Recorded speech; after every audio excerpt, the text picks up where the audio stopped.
try to make sure that doesn't blow away. We got everybody? Okay, good. Good afternoon, everybody. Thank you for being here. I'm Kristi Noem, the Secretary of the Department of Homeland Security. And I also want to thank Chief Banks for being here with me today. He's the Chief of the Border and has given us excellent leadership in making sure that we're making America safe again and that we're upholding our laws in this great country. I also have with me Diane, who's the director, and want to thank her for her leadership.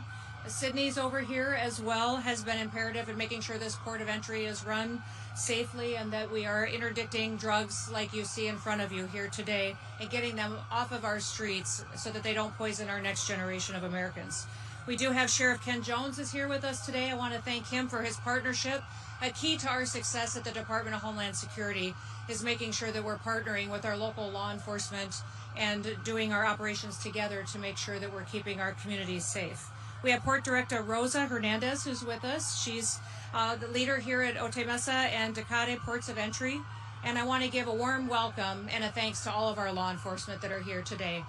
Just their willingness to take an oath to secure our country, to uphold the law and make sure that it's applied fairly is an incredible, powerful testimony to their kids of this next generation that will step up and serve in their footsteps. Your leadership and the hard work of these law enforcement officers have helped President Trump deliver the most secure border in American history. And they're helping us win the fight against fentanyl and saving countless lives. In fact, we were just here touring the vault that is so important to making sure that we're interdicting these drugs and keeping them off of our streets and getting them away from cartels and dangerous criminals to make sure that we're destroying them before they destroy lives. But also right here in front of you, just in this bin in front of you, you see enough lethal doses of fentanyl that would kill 10 million Americans if it were to be allowed to come into our country, be trafficked, and poison our people. For 4 dark years under Joe Biden, we saw violent criminals, murderers, gang members, terrorists, rapists, pedophiles, and human smugglers invade this country. Drug traffickers brought dangerous narcotics into our country and poisoned our people and tore our communities apart. But the American people put President Trump back into office. They removed criminal, illegal aliens from our communities, they've stopped the cartels, and they've stopped the flow of these dangerous drugs. And what the men and women of the Department of Homeland Security have done is a testimony to President Trump's leadership and to these law enforcement officers' dedication. For 9 straight months, U.S. Border Patrol has released 0 illegal aliens into the United States. With fewer people that cross illegally, we make sure that our southern border apprehensions were much lower than during the Biden administration. In fact, 93% lower than during that administration. President Trump has cut off the flow of trafficking down at the southern border, and just of fentanyl, we've seen a decrease of 56% drop in fentanyl coming into this country. The vault that we've toured today holds 188,218 pounds of seized illicit drugs. That inventory includes over 100,000 pounds of meth, 59,000 pounds of cocaine, and 7,400 pounds of fentanyl. In other words, that vault holds more than 1.7 billion lethal doses of narcotics, of fentanyl and cocaine. All of these narcotics were interdicted by U.S. Customs and Border Protection in the San Diego area. That's 1.7 billion lives that are saved because of the work that they do. The vast majority of these drug seizures happen at the port of entry, and the majority of drug seizures along the southern border happen at this port of entry. Those drug seizures are incredible to what they do to save American lives. Now, the men and women here at Otay Mesa are heroes who work around the clock to make sure that they're keeping Americans safe. Fentanyl has killed countless Americans who still should be here with us today. In fact, I've met with many parents who've lost children to fentanyl poisoning. Americans like Greg Swan, who the first time I met him told me about his son, Drew, who died from fentanyl poisoning at the age of 24 in 2013. In fact, Greg is one of the co-founders of Fentanyl fathers who've lost their children because of that dangerous drug that was running everywhere and running rampant throughout our country. Also, I met Rebecca Kisling, who lost both of her sons. She lost her 20-year-old son, Caleb, and 18-year-old Kyler to fentanyl poisoning on the same day in 2020. There's far too many stories of that happening. In fact, 1 in 3 Americans know someone that has died from fentanyl poisoning. That shouldn't happen in the greatest country on earth. And President Trump gets up every single day to make sure that it doesn't happen. Thanks to him and to the men and women of CBP, we're winning the fight against fentanyl. Now, President Trump has called the cartels the ISIS of the Western Hemisphere, and he's right. The cartels traffic, they torture, they behead human beings, and they enrich themselves and profit off of American deaths. And that's why President Trump took action and designated them as foreign terrorist organizations on day one. Today, the men and women of the Department of Homeland Security are on the front lines of the fight against the cartels and the drugs poisoning our country. And we are winning. And while we stop threats from coming into our country, we can't forget about the ones that are already in our borders. Right now, in prisons and jails across California, ICE has lodged detainers on over 33,000 criminal illegal aliens. Instead of honoring these detainers against criminals who trafficked drugs and committed crimes across the American people, Governor Newsom and California's sanctuary policies have released over 4,500 criminal illegal aliens back onto the streets to create more victims and that will harm more Americans. We need him to work with us and these local law enforcement and community leaders and elected officials here in California to protect Americans, to make sure that we're interdicting more of these drugs before they poison more Americans. And we need them to work with us to help make sure that we're keeping our law enforcement safe. Our ICE officers and CBP officers are facing a 1,300% increase in assaults against them, a 3,200% increase in vehicular attacks against them, and an 8,000% increase in death threats against them. On January 23rd, an illegal alien here at the San Diego Sector Border Patrol attacked a law enforcement officer, hit him in the head with a rock, left him lacerated, bruised, and bleeding. He was hospitalized, but his assailant did escape. That attack was the 7th recorded assault on a Border Patrol agent in San Diego since October. Law enforcement officers take an oath. They pledge to protect citizens, and they work hard to uphold to the truths that our founders created this country on. In the Declaration of Independence, our founders pledged their lives, their fortune, and their sacred honor to keep people safe, so that fellow Americans and our children could live in freedom, that they could live in safety. And that's the same pledge that our law enforcement officers take each and every day. They deserve our gratitude. They deserve our thanks because their job never ends, and they keep working every single day to make sure that Americans are safe, that they're protected from criminals that would not just traffic them and their children, but also traffic these drugs in to kill our next generation. I want to thank you all for being here, and I have all the confidence in the world of the law enforcement standing here today to continue to do their work, to protect Americans. And with that, I want to introduce Chief Banks to come up and share a few words with you as well. Chief? Thank you, Madam Secretary. As the Secretary said, my name is Michael Banks, and I'm the Chief of the United States Border Patrol. I want to highlight something that the Secretary just shared with you. Enough fentanyl in front of me to kill 19 million Americans. That's in one location across the entire southwest border. As you go across the southwest border, you continue to see these type of seizures. And I'll talk about why we're seeing these type of seizures. Under the Biden administration, every Border Patrol agent was forced off the line, left the border wide open, and we're doing mass processing of illegal immigrants into the cities and into this country. When President Trump came back in on day one, a catch and release ended. The United States Border Patrol has not released a single illegal alien in 9 months, and that's a record we're very proud of, and we're going to continue pushing forward. But under the leadership of President Trump and Secretary Noem, we've been able to get the most secure border we've ever had in this country. And we're not done. We're going to keep pushing until it's 100% secure. But what does that mean for these drugs that you see sitting in front of us?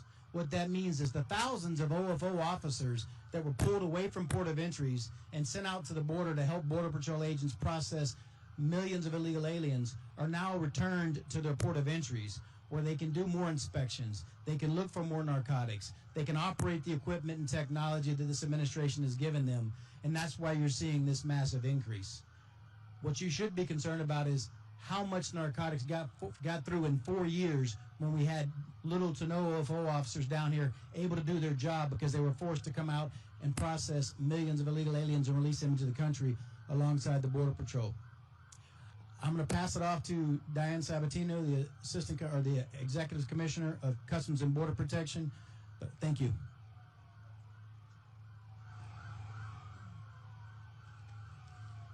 Good afternoon, really, and thank you, Secretary Noem, for being here with us today, and Chief Banks also for your great partnership in CBP. We're really grateful for the opportunity to highlight the work of our frontline personnel, the work that interdicting these narcotics every day to secure our borders and protect our communities. What you just heard from Secretary Noem reflects our mission to secure the border at ports of entry. Frontline personnel applying their training, the intelligence, and technology to keep dangerous narcotics out of our communities. It's demanding work. The men and women who carry out this mission do so with professionalism, often under incredibly challenging conditions. It's never boring here in Otay Mesa, and their commitment makes a real difference to the outcomes that you see right in front of you today. And as the Secretary mentioned, our success reflects joint enforcement across CBP and aligns with the administration's priorities. Strong enforcement to ensure border security and support for the people who are the backbone of the mission that we're responsible for. And the Office of Field Operations continues to work on key initiatives, including obtaining advanced information for shipments and travelers, modernizing processing systems, and investing in technology that allows us to operate effectively. All of these efforts really support our most valuable resource, which is our frontline personnel. That includes our CBP officers, our Border Patrol agents, our import specialists, and our agriculture specialists. And the One Big Beautiful Bill Act represents a generational investment in our border security mission. Funding from the Act is going to allow CBP to expand capabilities such as non-intrusive inspection technology and responsibly integrate artificial intelligence, machine learning into the work that we do. And more importantly, the Office of Field Operations is going to be able to hire more than 5,000 CBP officers to bring here to the ports of entry again, to identify more narcotics, interdict, and to disrupt the cartels. Our border security mission is national security, and our efforts are never going to stop. And we're proud to be here supporting this critical work. So thank you for being here with us today. Thank you, Diane, and thank you, Chief Banks, as well. With that, we'll open it up to any questions that you may have. Yes.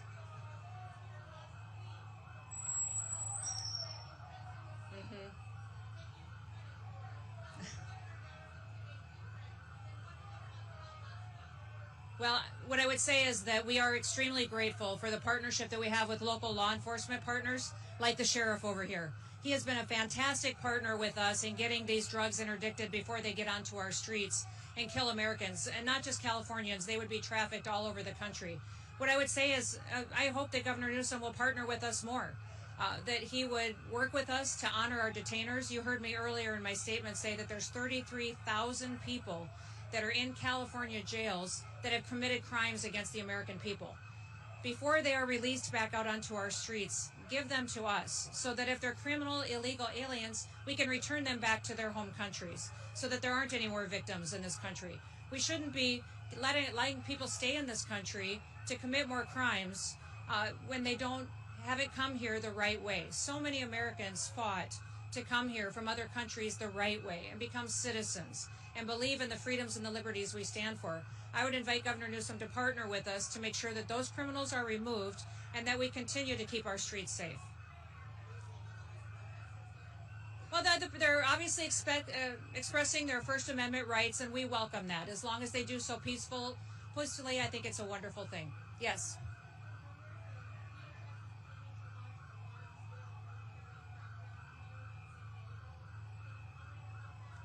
Well, listen, I'll never give you details or give you an explanation on law enforcement activities. I don't want to put our law enforcement officers at risk by exposing some of the planned operations that they may or may not have. But what we are focused on, and I'll tell you as far as the Department of Homeland Security and ICE and CBP, is targeted operations, going after specific individuals that are a threat to public safety, individuals that have committed crimes either here or in another country that are dangerous to stay out on our streets. We don't want more victims in this country. We want to make sure that those criminals are removed from our streets and that we're returning them back home to their home countries when when they're brought to justice. So beyond that, those targeted operations, we won't talk about the details of.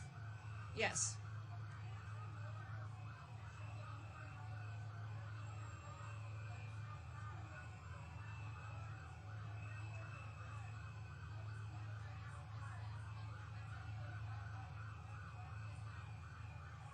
Are you talking about the economic impact?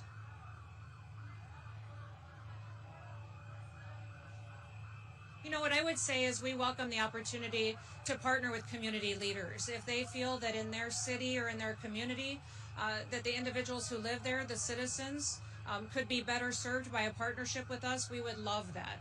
We would love to work with them to make sure that public safety is a #1 priority, that people feel safe in their communities, they can go to their jobs, they can go to school, and know that the laws will be upheld, they'll be respected, and that we'll work together to keep them safe. Yes. Yeah.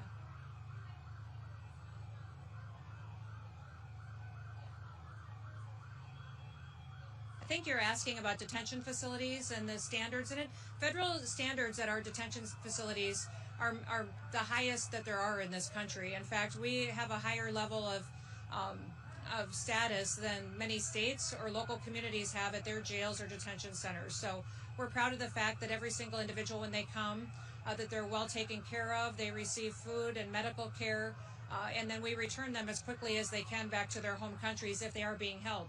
The one thing I would point out is that every single individual that's in that detention facility is given the opportunity to go home to their home country. If they decide that day that they want to go home, we'll give them $2,600 and a plane ticket and take them back home. So it's their choice on if they want to stay there or not.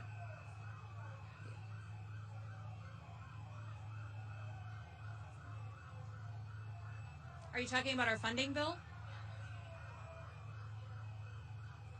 We're concerned about the Department of Homeland Security not being funded. In fact, I think it's the wrong message to send to the world at this point in time.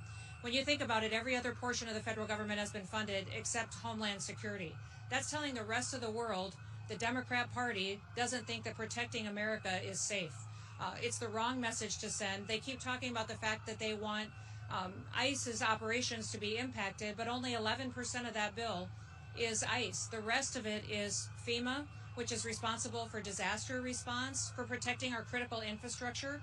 If we had some kind of an attack or a terrible disaster that hit our country, FEMA is the agency that's responsible for running our government, for stabilizing our country. And the Democrat Party is choosing not to fund FEMA and put us in jeopardy in that situation. The other things that wouldn't be funded is TSA. The security at all of our airports is in jeopardy because they've refused to fund the Department of Homeland Security. The TSA, those officers that show up and check your bags, they screen individuals on if they're safe to get on airplanes or not, they won't be paid. After Friday, they won't be paid and won't receive their paychecks. And I hear people talk about the fact, well, they're exempt employees, they're expected to still show up. How long would you continue to show up for a job that you're not being paid for? In fact, these TSA employees just went through a 43-day shutdown where they weren't paid. How often do you expect these good patriots to keep showing up and to do their job knowing that their salaries won't be taken care of and their families' bills won't be taken care of? We fund the Secret Service. The Secret Service has responsibility to protect the most powerful people in the world. We also fund the Coast Guard. When you talk about the Coast Guard right now is keeping rivers open on the East Coast so that critical food and energy sources can get to our largest cities. The Coast Guard is out there breaking ice on the Hudson River, the New York Harbor, the East River, and keeping that ice, the rivers open so that we can get fuel and propane and fuel and food to New York and to Boston and to cities that rely on that. What you're saying by not funding the Coast Guard is that the Democrat Party doesn't think it's important that people eat or that they stay warm or that our national security is protected. So this is a dangerous situation that we're in, that the Democrat Party has chosen to shut down the department that was created after 9/11. This department was created recognizing that we are vulnerable to terrorist attacks and that American homeland needs to be funded and focused on keeping us safe within our own borders. We have all responsibility for cyber operations and funding and going after terrorists who would attack our critical infrastructure, our electrical grid, our water systems, that would come in and hack into our intelligence agencies and our national security operations. The Department of Homeland Security has the agency that's responsible for stopping those threats and going after those bad actors. The Democrat Party is choosing not to fund them and making us very vulnerable to those terrorists being successful here in our homeland. I hope that they will come to their senses, recognize that the American people need to come first, and have a policy discussion that we should be having on a policy bill in regards to any reforms that they want to see. Last question.